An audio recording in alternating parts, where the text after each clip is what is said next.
8 años llevaban los pueblos zapatistas de Morelos y de estados aledaños, en una guerra sin tregua contra los ejércitos federales de diversos gobiernos que habían emprendido una política de aniquilación hacia ellos.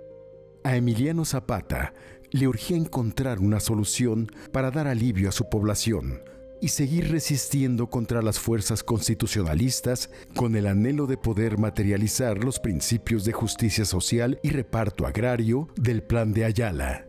Esta apremiante situación llevó al caudillo del sur a un cambio de estrategia, una decisión que abrió las puertas a una conspiración que terminaría con su vida.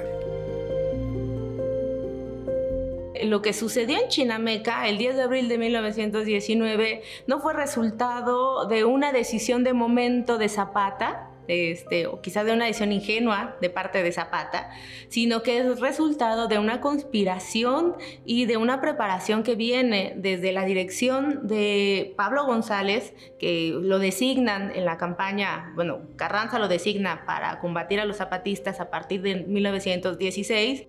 Una de las características que distinguió a Emiliano Zapata a lo largo de toda su trayectoria pública fue una gran desconfianza, sobre todo ante la gente que no conocía, ante los peligros que lo acecharon desde que se convirtió en el líder de la revolución agraria más importante dentro de la Revolución Mexicana.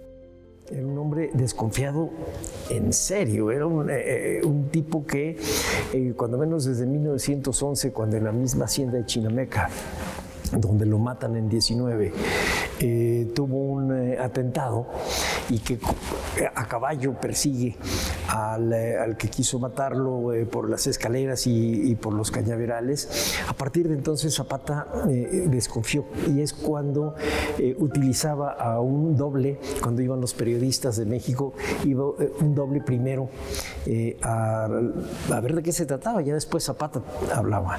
El jueves 10 de abril de 1919, Zapata ya tenía muy poca gente, un hombre desconfiado, metido ya en la sierra. Militarmente no tenía ya muchas, más bien ninguna posibilidades de triunfo, no tenía manera de tener armas, etcétera, pero su figura pesaba mucho en el entorno de la pacificación de México por parte de Carranza.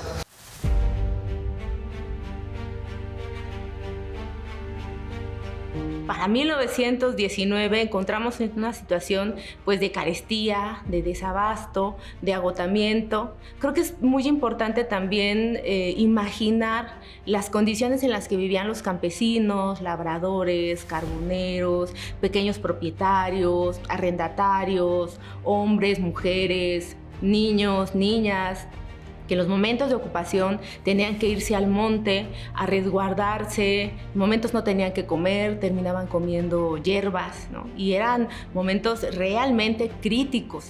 De manera que al comenzar 1919, el zapatismo estaba buscando desesperadamente alianzas políticas contra Carranza, pero además tenía una necesidad urgente de conseguir armas y parque porque estaba prácticamente exhausto.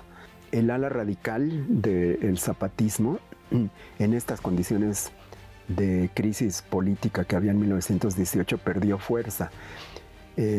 Soto y Gama y Palafox, después de la muerte de Montaño, fueron relegados cada vez más, y Zapata se apoyó mucho más en Gildardo Magaña, quien siempre había tenido una postura mucho más conciliadora, mucho más de entrar en negociaciones con otras fuerzas políticas.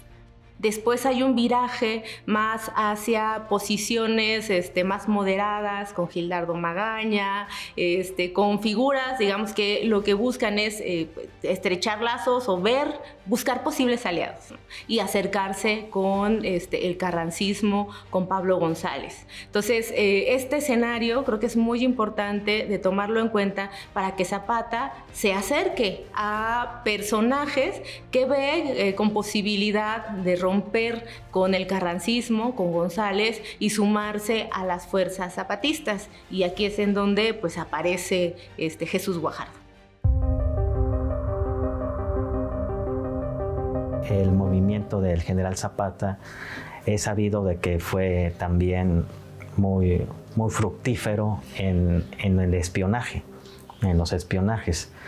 Entonces ahí supo pues la desaveniencia que tuvo el coronel Guajardo con el general Pablo González, que en ese tiempo era jefe militar en el estado de Morelos. Se difunde la noticia de que Guajardo es apresado porque en vez de estar combatiendo a los zapatistas, pues se le encuentra en una cantina, ¿no? Y entrando en la cantina, por no obedecer las órdenes de Pablo González, pues lo apresan. ¿Qué sucede ahí? Que cuando está apresado Guajardo, Zapata le manda una carta a Guajardo para plantearle una posible alianza, puesto que pues, ve las diferencias con Pablo González. Cuando llega, digamos, se da esta carta es interceptada por González, la gente de González, entonces ahí es en donde se ve el momento de oportunidad para hacer creer a Zapata que Guajardo puede ser su aliado. Y con Carranza, Pablo González pues determinó urdir una intriga para tratar de que Zapata cayera en esa trampa.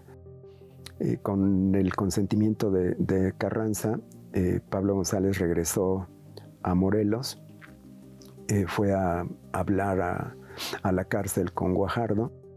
Hay intercambio de cartas entre Guajardo y Zapata, en donde Guajardo le dice, claro que sí, tenemos municiones, tenemos armas, tengo otro regimiento, pero necesito también tener garantías. Entonces Zapata le contesta el 1 de abril que claro que recibe a Guajardo y a su tropa, pero también le pone pruebas.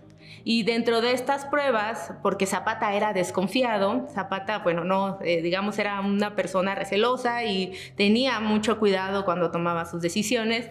La primera prueba fue que se rebelara públicamente contra Venustiano Carranza, que emitiera un manifiesto de rebelión. La segunda prueba que le puso fue que tomara Jonacatepec, que estaba en poder del constitucionalismo. Y la tercera era que apresara a un traidor, a Victorino Bárcenas, que había sido un general zapatista que se había pasado con los carrancistas y que había hecho muchas incursiones y muchas tropelías contra los pueblos de Morelos. Esas eran las pruebas que le había pedido Zapata, entonces con eso Zapata ya se sintió más confiado. Ya Pablo González y Guajardo, la gente, digamos los constitucionalistas, se dan cuenta que Zapata sí está cayendo, ¿no?, en la idea de que Guajardo sí puede ser su aliado, y lo que ellos hacen pues es ir preparando un escenario y hacer creer a Zapata que Guajardo va a ser su aliado. Se encuentran por primera vez en la estación Pastor. En el testimonio de una de las mujeres del general que se llamó doña Gregoria Zúñiga, conocido como Goyita o como la China, ella fue testigo del acercamiento de Guajardo. Guajardo, a sabiendas de también del conocimiento que él tenía, que el general Zapata era muy admirador de los caballos, le ofrece no el as de oros primero, sino cuando le ofrece un caballo pinto, cuando ve el herraje que era de su ex compañero, el coronel Baena, rechaza el caballo y ahí viene a escena el famoso as de oros, ¿no? Entonces, sabiendo, pues hay que ganarle la confianza al general, regalarle un bello alazán.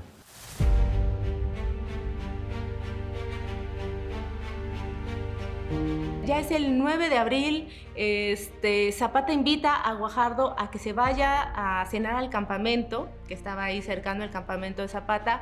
Guajardo no va, dice que está enfermo del estómago, incluso Zapata le pide a Goyita y a sus hermanas que estaban en ese campamento que le preparen algo para Guajardo, que está mal del estómago. Le llevan esta bebida a Guajardo para que se sienta mejor y pueda ir a cenar. Rechaza la bebida por temor a que Zapata lo envenenara. Zapata se molestó y le dijo, mira, para que veas que no es una trampa, y él se lo tomó. Pero bueno, dijo, está bien, acepto que no quiera cenar conmigo. Y entonces quedaron de verse al otro día en la hacienda de Chinameca, el 10 de abril.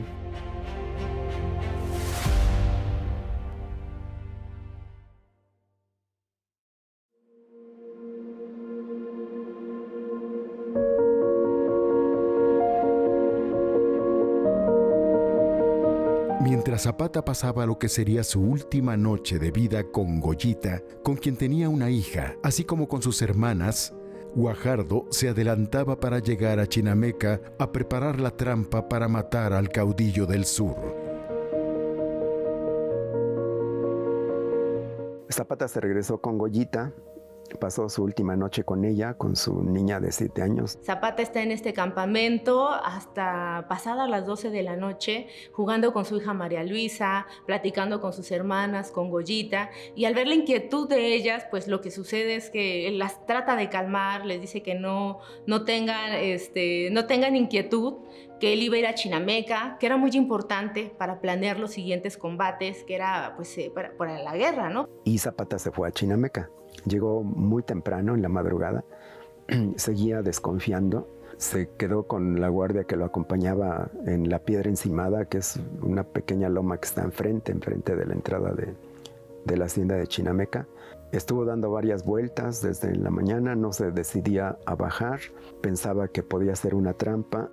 Muy mañosamente, el Guajardo manda, según el testimonio de Gonzalo Carrillo, cartones de cerveza a la Piedra Encimada, ¿no? Se concentran los principales generales del ejército zapatista en la Piedra Encimada. Ahí hace un convivio el general Zapata, y ahí comenta el coronel Carrillo que toma un descanso el general, ¿no? Quería estar vigilando porque es una zona estratégica, porque se ve todo el valle. Ante la insistencia de visitarla, de seguir el convivio dentro de la hacienda, el general y sus principales colaboradores bajan de la piedra, hacen un espacio en una tienda que está enfrente de la hacienda. Hay convivio, ¿no? Porque estaban de fiesta, ¿no? Nunca habían pensado de que iba a ser una celada. Pero no entró, porque cuando estaban en eso, que si pasaba o no pasaba a almorzar, hubo una alerta de la guardia que había puesto Zapata de que se aproximaban tropas del gobierno de Carranza. Entonces, pues, todo el mundo se replegó, Zapata se fue con sus hombres.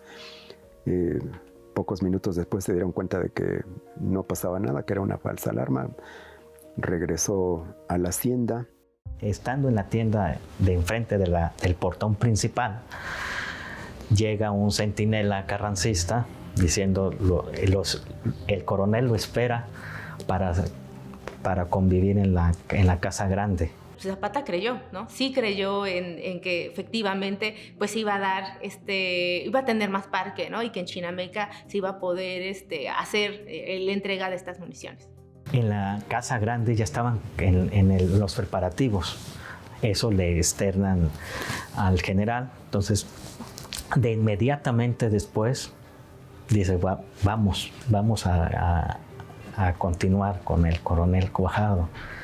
Él se apresura, dice Carrillo Cerón, se apresura, todos lo seguimos apresurados a montar los caballos para irnos con él a Chinameca.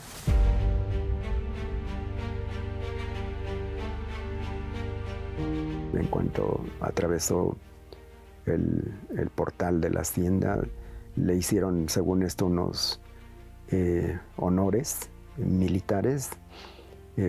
Con una banda de música comenzaron a tocar, pero pues era la señal de que ya estaba ahí y de que había hombres apostados en los muros de la hacienda. Porque al llegar al portón principal de la hacienda fue acribillado el general Zapata por 7 impactos de bala en la espalda.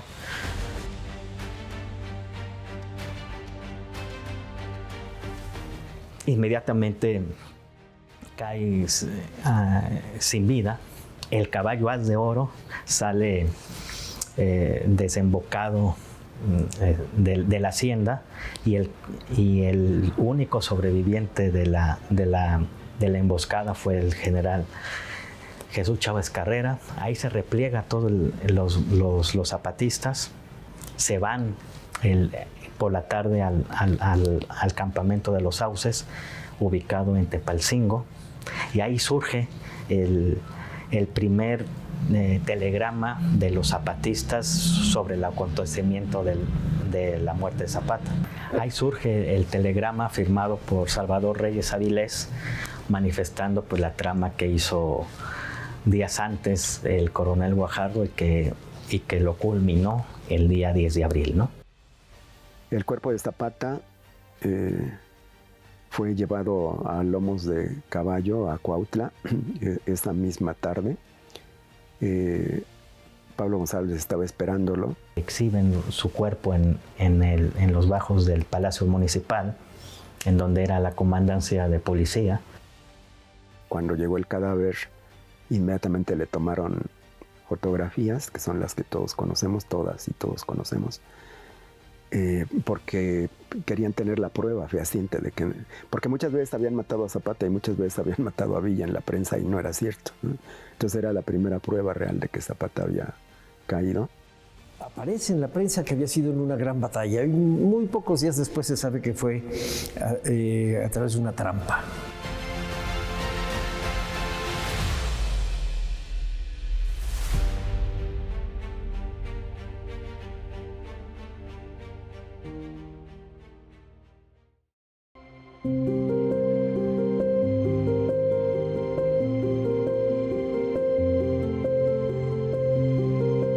La astucia que caracterizó a Zapata hacía difícil creer que había caído en una trampa. De allí surgieron las leyendas populares de que Zapata no había muerto en Chinameca y la esperanza de que algún día volvería. Muy pronto comenzó a crearse una leyenda de que Zapata no era el que había caído en Chinameca, de que era muy listo, que se había dado cuenta del complot, de que había enviado a un compadre que se le parecía mucho, que él se había mantenido escondido. ¿Por qué la gente empieza a decir no puede ser Zapata? Porque Zapata era muy inteligente. No lo pudieron engañar, ¿no?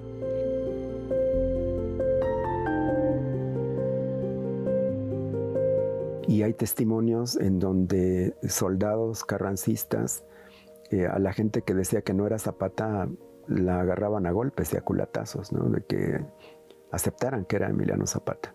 Obviamente, la familia, pues efectivamente verificó que sí el hecho y el cuerpo era efectivamente del mismo general, ¿no? Al momento de trasladar la caja hacia el Panteón Municipal, pues se escuchaba algunos sonidos raros, dice Pablo González. Por eso ordené sepultarlo más de 5 metros hacia el fondo, para que ningún supersticioso o zapatista pudieran robar el cuerpo y decir que vivió. Y lo entierran en Cuautla, y de hecho es de los personajes de la revolución que se mantiene, ¿no?, en el lugar donde fue enterrado, en su lugar de origen.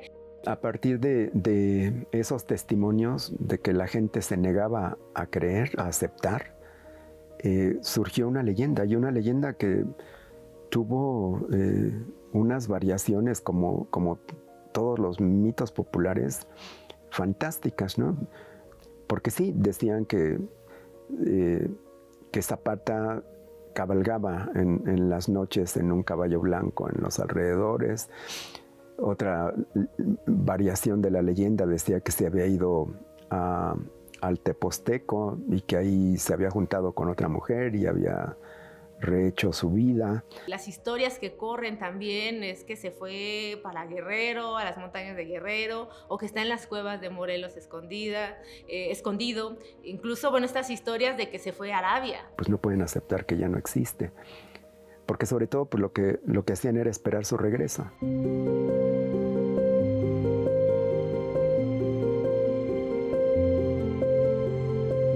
Ya después del 10 de abril, de su asesinato, pues ya vienen ya cuestiones más políticas, ¿no? El reacomodo político de su gente, de sus colaboradores. La negociación con los obregonistas siguió a pesar de la muerte de Zapata, de tal manera que cuando es el movimiento de Agua Prieta, en donde se se derroca a Venustiano Carranza, entra Álvaro Obregón de un lado con sus yaquis y su gente, y del otro lado con Genovevo de la O, zapatista. Después de la muerte de Zapata, en el momento que digamos ya empieza el nuevo régimen, se mantiene una dinámica de repartición de tierras.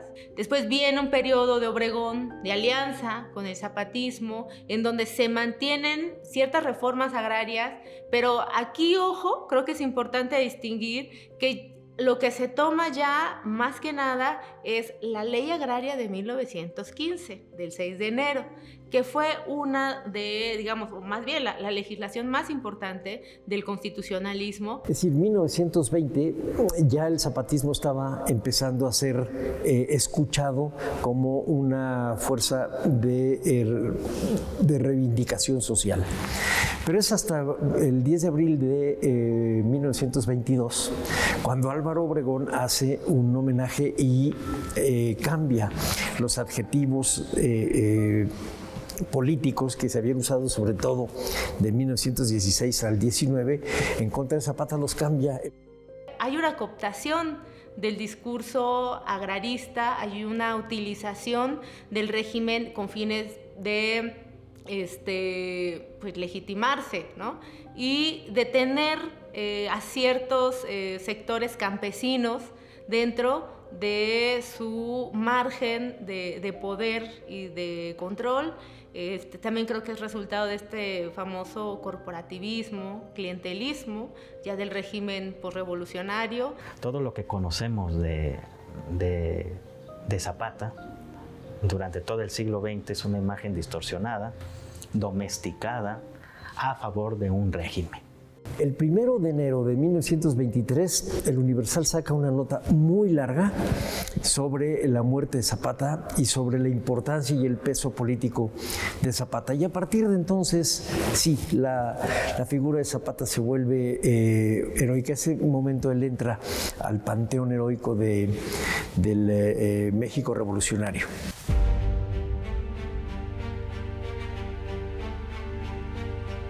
Más allá del uso que los gobiernos posrevolucionarios hicieron de la figura del caudillo del sur para legitimarse, desde entonces hasta hoy, Zapata se ha convertido en un auténtico héroe popular. Se reivindica Zapata, se reivindica su defensa a los pueblos, se reivindica su defensa a los indios, se reivindica al Plan de Ayala como un plan de justicia. Gracias al zapatismo, al Plan de Ayala y esta demanda política también articulada, también configurada, ¿no?, en términos políticos ideológicos, es que se logra poner fin al sistema de las haciendas, ¿no? Y esto es algo, digamos, como uno de los triunfos del movimiento zapatista. El pensamiento del general Emiliano Zapata está vigente en los grupos vulnerables porque están esperando la tan anhelada justicia social a 105 años de su muerte en Chinameca. O sea, 105 años del asesinato de Zapata, pues sí, es cierto que Zapata vive y que la lucha sigue en la conciencia y en el ánimo del campesinado mexicano y de los indígenas mexicanos, y no solamente en México, en América Latina, ¿no? Me parece que, pues sí, Zapata está más vivo que nunca, y creo que eso es muy importante.